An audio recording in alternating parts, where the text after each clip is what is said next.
Hi, gorgeous yogis, it's Nicole here, Sundara Yoga. I wanted to spend a couple of moments talking to you about the importance of Shavasana. So for those students who regularly practice some form of yoga, you will know that the deep parasympathetic state, the deep yoga rest at the end of a yoga class is in fact the golden nectar, is in fact the space where we get to really rest and digest and really connect back into our body, and often sometimes for the first time. And it really just astounds me how some yoga teachers either don't establish boundaries with students around the importance of being present in Shavasana at the end of the class.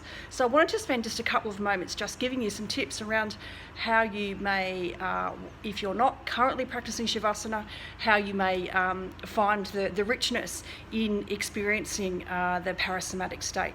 So as we know, we practice yoga for a number of reasons. Certainly I came to my yoga practice through meditation and still mind, and then began as I unpacked and continue my yoga journey as a student, but also as a teacher to guide students who are drawn to me in a way that is authentic and real. So we practice yoga for whatever reason it is, but generally the asana or the posture, the beautiful shapes that we make with the body build certainly resilience and strength, and allow us to build spaciousness, not only the space between the thoughts, but the space that exists in the body. It helps us to build stamina, it helps us to build patience, it helps us to really come in and feel the body, often for the first time.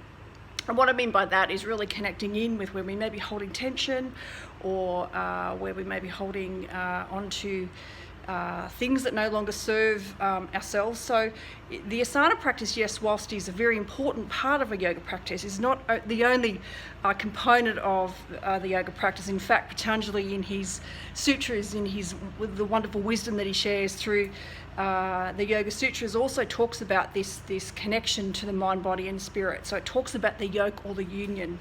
So we want to make sure that throughout any yoga practice that we're actually looking at the practice in a holistic way.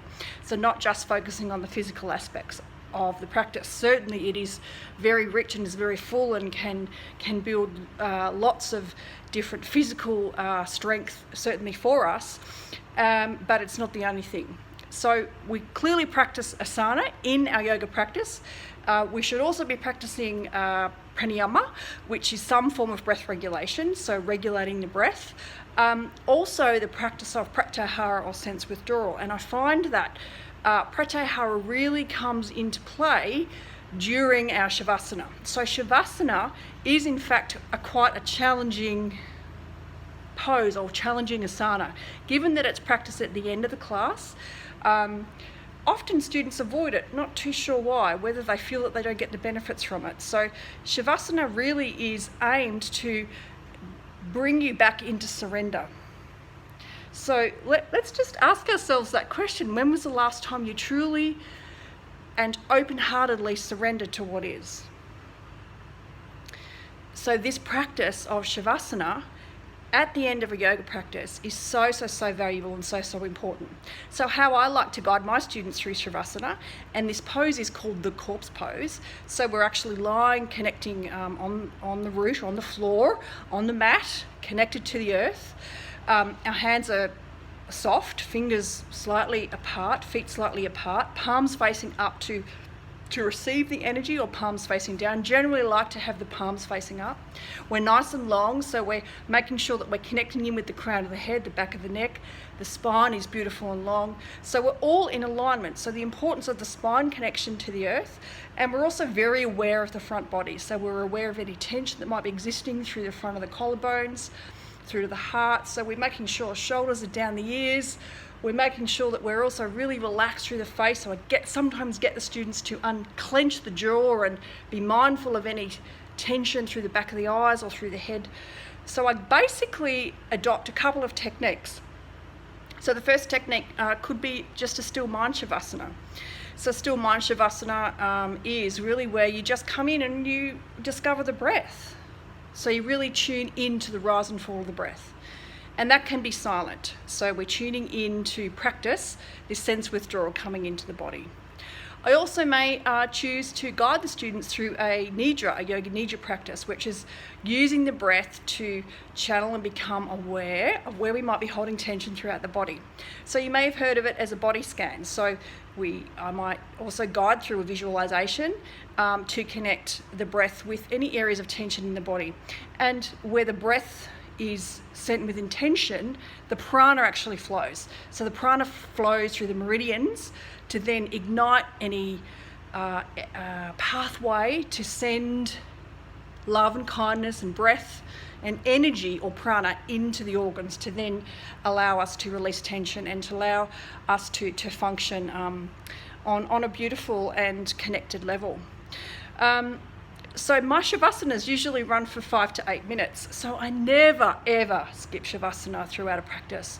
So even when I'm guiding students in a virtual sense, through my meditations, always with intention. Always. Absolutely the golden nectar, which is so important. And this surrender is just one of the things that I think is really missing in mainstream yoga practice. Yeah, so it's not all about bendy bodies. It's not all about, a dynamic asana practice. So remember, it's actually about coming back to find peace and coming back into our beautiful truth. So the Shavasana transition, I also talk to my students about how they transition from this parasomatic state, so this rest and digest state, not in stress state, but this beautiful rest position, back to taking a seat. So I guide them gently through the transition, and what we don't want to do is actually attack with dynamic movement the transition. So we actually want to maintain this sense of inwardness, this sense of focal point, this sense of withdrawal, this sense of I'm allowing myself to transition in a way that fills my body with joy, that is peaceful, that is really connected to this essence of who it is that I am. This also allows the student and myself to really connect back with sankalpa or intention for the practice. So it's often that I may guide them back to ever so gently back into their seat position. And that seat position, remember, doesn't necessarily have to be sukhasana or cross legs, or it could be legs in front, it could be seated on a chair, whatever is really feels great for the body in terms of to earth the spine, to open the heart and the chest. So always return to that intention. So we then really close the practice together with love and with kindness.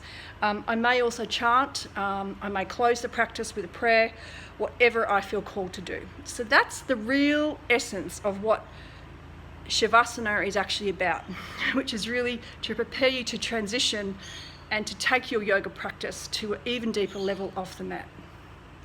So thank you so much for tuning in to my Instagram live. It's lovely to meet you all, and if you'd like to connect with me to hear more about my one-to-one offerings, my terms, my meditations, my international retreats, I'd love to hear from you. Nicole at Sandara Yoga Townsville. So all the W's, sandarayogatownsville.com. Lots of love. Namaste from across the skies.